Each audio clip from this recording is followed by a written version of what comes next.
EDC Thailand 2026. If you have anything to do with those three words, this is the most comprehensive video that covers transport, festival layout, do's and don'ts, what's allowed, prices for merchandise, food and beverages, and basically everything that you will need to know to maximize your experience this January at EDC in Thailand. Well, why should you listen to me? Last time I went to EDC Thailand, I got this amazing looking t-shirt. I had the VIP experience. I explored the festival in its entirety. In the background, you can see that video actually playing, which you can check out on the channel. So I basically struggled a lot, learned a lot. So I asked her, she said, it's outside 7-Eleven. Went to the 7-Eleven, sat there for 40 more minutes, asked around, nothing. Then, thanks to my people in the WhatsApp group, y'all have saved me. So I looked at one of that message and it said, you know, go to the field across 7-Eleven. Went to the field. It was all the shuttles in the field. So it was crazy. No one to help you. Internet's not working. Even if you're a certified pro raver, this video has some secret insider info and tips. So take notes, pay attention, subscribe because it's free, and I have a lot of amazing content already on the channel that you can check out with huge plans for 2026. And with that being said, let's go. When it comes to transport in Phuket, understand that the roads are very windy. It's full of traffic. Even when it's not festival time, the roads are basically all across the mountains and stuff like that. So it'll definitely take you a while to get to your destination. You can preferably book a hotel that's basically 10 to 30 minutes from the venue. But here's the kicker.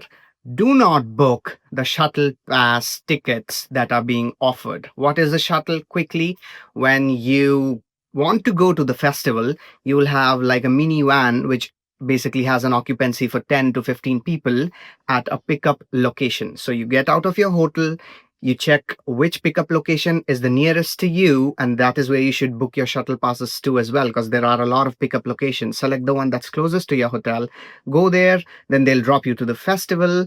Not that easy. You explore the festival, and then you get out of the festival at night. You again go to the shuttle ground. Last time it was a ground. You get in the line for 30 minutes to an hour, maybe more. After raving, you're tired, and then you come back home. The reason I don't recommend this is because last time I did this. When you go to the festival, it's all okay, but just before you reach the festival entry, there's a huge traffic jam, and we literally for 400 meters waited 1 hour in the cab. People started walking, so did I. And from day 2 and 3, what I did was I installed the Bolt and the Grab app. Bolt was great because I then did a bike, and then I didn't rent the bike. The rider was there. I sat in the back, and the bike basically just zipped through the traffic and dropped me at the venue for day 2 and 3. So this is what I recommend. Even if you want to get a shuttle, go to the festival on a bike. Got it? But when you come back, if you have the energy, you can stay in the line and then come back home via the shuttle. If you do not want to do the shuttle, definitely again take a bike, and then when you're coming back, just do a cab, wait for 30 minutes to an hour, go to a 7-Eleven, rehydrate, grab a sandwich, and then you can get a cab easily. So if you're missing out on the shuttle service, don't think that you're missing out on much. Pro tip, I actually asked my bike rider for his number, and there's an app similar to WhatsApp, which is called Line, Line, and they use that in Thailand. So install that app, get his number, and the next day you can just let him know that, hey, can you come to pick me up again? So you don't have to book it again. He'll just come and pick you. So that could be a good way of saving time. The fare is usually around 150 to 300 baht, depending on how far you are from the venue, which is Rhythm Park. Now, moving on to VIP and GA. Which one should you pick? The last time I went VIP, it was amazing. Do I recommend it this time? I don't think so, but it depends. Why? It's very expensive. Last time it was just around $250 for the VIP, and it was around $180 for GA. Right? The early owl. This time it's around $400 to $500 for VIP. What are you missing out on? You're missing out on 10% discount for merchandise. You can still grab a t-shirt, but you'll get 10% discount if you have a VIP. Also, another benefit to VIP is that you get access to beauty bars. So people get makeups and stuff like that if you're into that.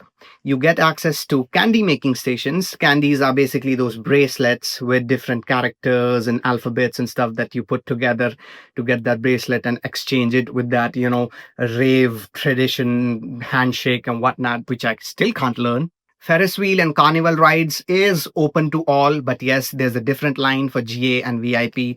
Still not an issue. Definitely go check out these rides on day one. That is the pro tip, because that is when the rush will be the least. And then definitely check out the merchandise on day one as well. Less lines, less rush, plus all the stock will be available. Although the stock was still available for me, but I couldn't get a hoodie which I wanted to get because that was sold out. Another thing that you get with VIP is an elevated viewing deck. So imagine that you have stage in your front. On the left side, there's like a 7 to 10 feet high, kind of a smaller elevated space where you go up the stairs and then you can watch the entire stage, the lighting and all its, glory basically. But if you like being in the crowd, nah, you're not missing out on much. One final thing that you do get are the VIP lockers, which again, I do not recommend. You can still carry small bags. You can carry the, cross body bags, sling bags, all of those are fine. Just don't carry anything huge. Even if you have a bag this much and you have it on your back, that is perfectly fine. Now, the biggest thing with VIP is, imagine you have a stage in your front.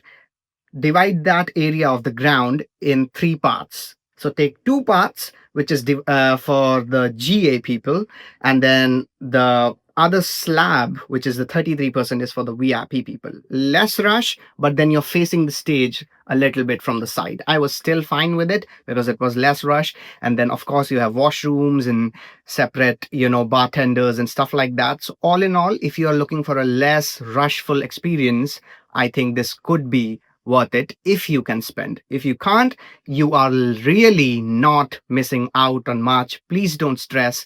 Everything in the festival is accessible to you except the candy making station, the beauty bar, and all the other things that I told you. Oh, one last thing that I forgot was the air conditioned restrooms. Yes, those are air conditioned. Yes, those are neat and clean. As soon as someone takes a piss, the other guy comes in and cleans it up immediately.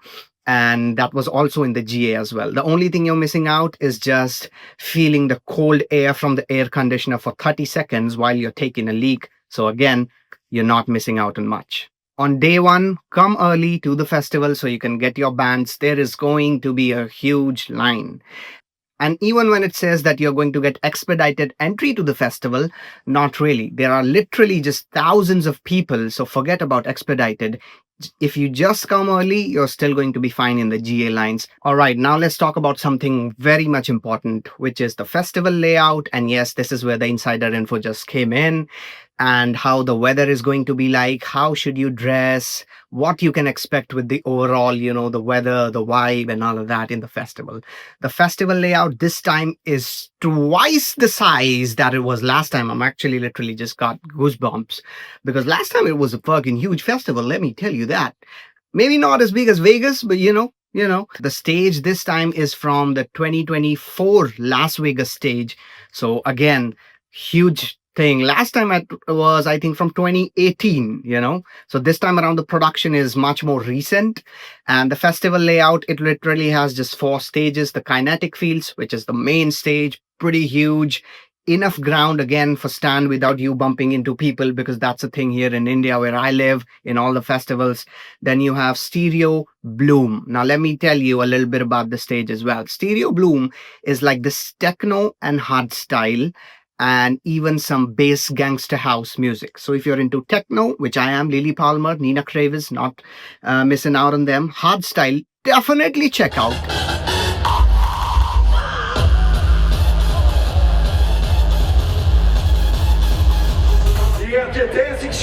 Even if you're not into hard style, just give it 10 to 15 minutes of your life and you might fall in love. Last time I was there for Wild Styles and a few other people, the Tweakers. It was nuts. The stage is probably around 50 feet. Also, you have restrooms and the bars and stuff on all the stages. So as soon as you enter the stage area, it's like a huge place. You have bars and stuff. So you don't have to go to another stage or outside this stage area to get a drink or something else. quick thing about Stereo Bloom, do not miss Sub-Zero Project. Do not miss Sub-Zero Project. When the kick hits in their style of music, I mean, I can't put into words. So that's also on Stereo Bloom. Don't miss that. Moving on to circuit grounds, just like the name says, it's built like a circuit. It's like a circular kind of a stage. The stage is in the center, but then the LEDs and the ground is like built in a circle. And then it's for the bass heads. If you want to bang your head and do some headbanging and all of that kind of stuff, it's great. Sudden Death, Knock 2, all of those bass artists are gonna be there. Just overall good vibe. I like that stage. Last time they also did, Dream State, which was the trance stuff on circuit grounds as well. So if you're into trance, Vinny Vici, Giuseppe Ottavani was there last time. I think this time Gareth Emery is gonna be there. So yeah, I just have to check that list. But yeah, if you're into trance plus headbanging, weird combination, circuit grounds is where you should be. And definitely there will be a lot of stage hopping, but because the venue is twice as big, I think it's going to be a lot difficult this time because it'll take you a while to get to the other stages. The underdog is Bionic Jungle. That's the last stage that they added, primarily, I think, because I could be wrong, to support the local artists from Thailand and that area, right? And oh my God.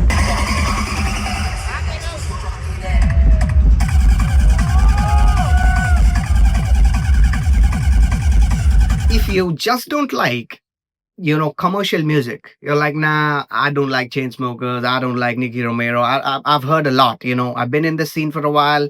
I just need something that I can, just smoke some, and then drink some, and then just vibe with incredible sound, better sound than, in my opinion, Stereo Bloom and Circuit Grounds at Bionic Jungle. It's not that huge. It's quite small. It's like a cove from Ultra Miami, if you know Cove, like that kind of a stage. You can stand behind the DJ as well, and you don't have to get like a backstage pass or anything. You can stand, and people are just standing, and the sound, the bass is just the best. Okay, your hair will just fucking fly off your fucking head.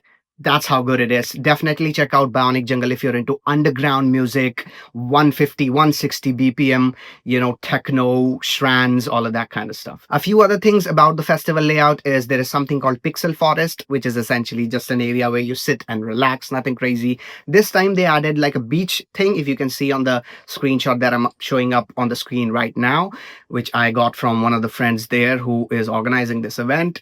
And there's also this bamboo kind of an area, which is new this time. I think it's also going to be the same kind of place where you just sit and relax with some activities, but with a bamboo, fencing around that area to make it look good. Other than that, there was something called Adderall Spirits last time. So these are amazing things in the festival, which I really like, where you can just, sit, relax, grab a drink, and get a bird's eye view of the festival. All right, sitting here, look at the view.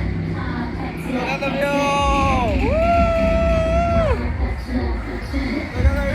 Let's talk about some of the challenges now. Very, very, very important that I faced and that you might definitely face, really. So one thing is that they have an ATM, that layout is yet to come. When that comes out, I'll actually make another video, so get subscribed. But ATM machines are inside the festival, and you'd be like, okay, I need some cash, maybe for the festival, maybe I want to spend some time in Thailand and I can get cash from the EDC festival. Well, the cash ran out on day 2. So cash runs out, it doesn't get refilled, so do not rely on it. Another thing to note on this topic is that you can take your credit card, and the band that you get is an NFC band, and then you pay through your credit card, no additional charges, I believe, if I remember, and they top up that money in your band. Now, we all know this. What we do not know many a times is this can only be used for drinks only. And I think for merchandise as well, I paid through this. But for food, it's cash, baby. So don't put $200 here thinking that you'll shop in the entire fucking festival only to end up wasting your money and not grabbing drinks, or just basically what I did was I grabbed a bunch of beers last time and I just gave it away to people in the crowd because I just had a lot of fucking money. in the band.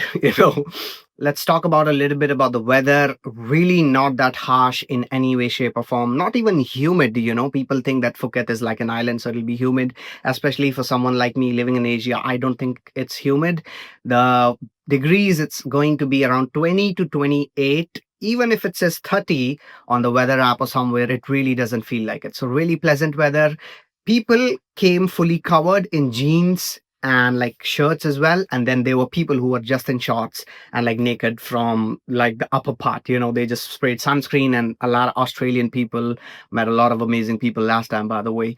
They came like that, and everything was just, people were comfortable. So don't worry about the weather. Dress freely, okay? But like people were there in bikinis for some reason. These influencers, I couldn't see them, but then I saw the reels, so they were there, really there, maybe just shooting some content. But no harassment, no kind of, like bad behavior from anyone in the crowd, which is just rare to see. No fights breaking out at all.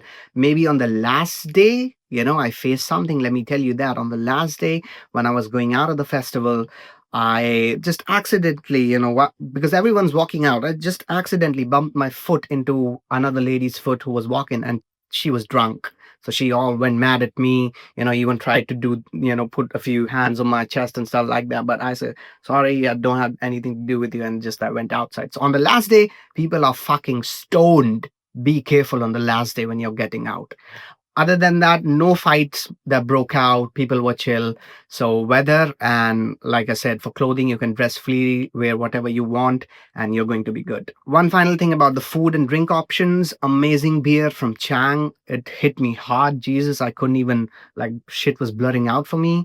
I don't drink that often, so maybe that's why. But great liquor, Jameson. Like, I'm telling you, when I go to festivals here in India, you don't get high because they mix a lot of water, or the liquor is just bull crap. Here, the liquor was top quality, man. The food, you get options for pizza, sausages, noodles, you name it. Burger for 200 baht. So do the conversion. That's around, let's say $4. A great big burger, beef burgers and stuff like that. So a lot of food options and drink options as well. And everything is just going to be high quality, not that expensive either. But you gotta pay in cash for food, remember. All right, moving on to a very important final thing: what is allowed, what is not allowed. Are, vapes allowed or not? Well, it is illegal, in Thailand, but people took it with them and they were not stopped. So I would still advise caution on day one. Don't take it every time. It's different. The security is different. This time they actually changed the venue and the management as well, because Insomniac, from what I heard, was not very pleased with how the event went last time, which I think went really well. So imagine how good this is going to be this time. And I was not planning to come. When I saw Armin van Buren on the lineup, I decided to come.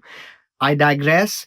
Point being that on day one, stay cautious, probably just travel freely, abide by the rules, don't do anything crazy. Depending on how day one goes, you can plan to bring vapes and stuff. And when I say stuff, I don't mean drugs. Please don't do fucking drugs. I mean, if you grab a drink and there's lasers and shit and good bass hitting you, that's all you need to enjoy, in my opinion, right? So, yeah, be cautious on day one. Day two, three, you can carry vapes and stuff like that. Cameras are allowed. I took my DJI camera. This time I will as well. So little small GoPro, stuff like that. All of those things are allowed. Any kind of substances, of course, not allowed. One thing, when you're entering the festival on day one, expect huge lines, which again took me like 15 to 20 minutes to just get my ban. Not that crazy either. Still huge line. Don't come at 6 p.m. Come at 3 p.m., 3:30, 4. 4 is the max. Be at the venue at 4 p.m., please, because it gets dark around 6:30, right? Even 7.